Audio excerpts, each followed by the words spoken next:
ایک طرف کہتے ہیں کہ ہمیں بتاؤ تمہیں چندہ کون دیتا ہے، اور دوسری طرف تم کہتے ہو کہ بینک اکاؤنٹ تمہارا کھل نہیں سکتا. بینک اکاؤنٹ خود نہیں کھل سکتا، لیکن تمہیں بتانا ہے کہ تمہیں چندہ کس نے دیا. میں نے خود یہ جو فیٹف جس کو کہا جاتا ہے FATF، اس کے قواعد و ضوابط کو میں نے خود براہ راست پڑھا. وہ یہ کہتا ہے کہ جو کوئی چیریٹی کا ادارہ ہوتا ہے اس سے یہ سوال نہیں کیا جا سکتا کہ تمہارے ڈونرز کے نام کیا کیا ہے. FATF میں یہ لکھا ہوا ہے، اور ان سے جو ڈونرز کے نام پوچھے نہیں جا سکتے. وہ FATF جس کی تلوار ہمارے اوپر لٹکی رہتی ہے، لیکن ہم سے پوچھا جاتا ہے کہ تمہارا ڈونر کون ہے، تمہیں کس نے چندہ دیا.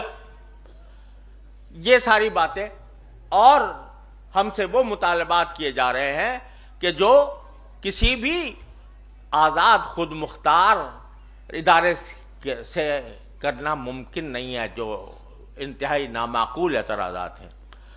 ہم کہتے ہیں کہ بھائی آپ یہ سب رکاوٹیں کھڑے کر کے اور مدارس کے راستے میں رکاوٹیں کھڑی کر کے مدارس کو مجبور کر کے مدارس کو رجسٹر نہ کر کے اور مدارس کے اکاؤنٹ بند کر کے ان کے راستے میں رکاوٹیں پیدا کر کے آپ ملک کی کوئی خدمت نہیں کر رہے ہیں.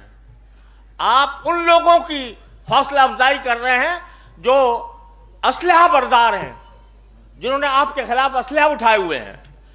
ہم ان اسلحہ برداروں کی کھل کر مخالفت کر چکے ہیں.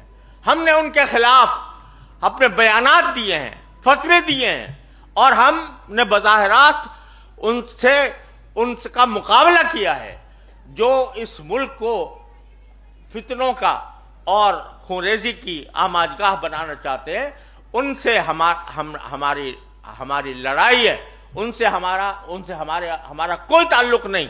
اور ہم نے ان سے کھل کر اپنی جانوں پر کھیل کر ان سے مقابلہ کیا ہے، اور کرتے رہیں گے انشاءاللہ. جو ریاست کے خلاف آئے گا، پاکستان کے خلاف آئے گا، جو پاکستان کی حکومت، پاکستان کی ریاست کے خلاف کھڑا ہوگا، ہم اس کے لیے دل و جان سے اس کا مقابلہ کریں گے اور کرتے رہیں گے انشاءاللہ.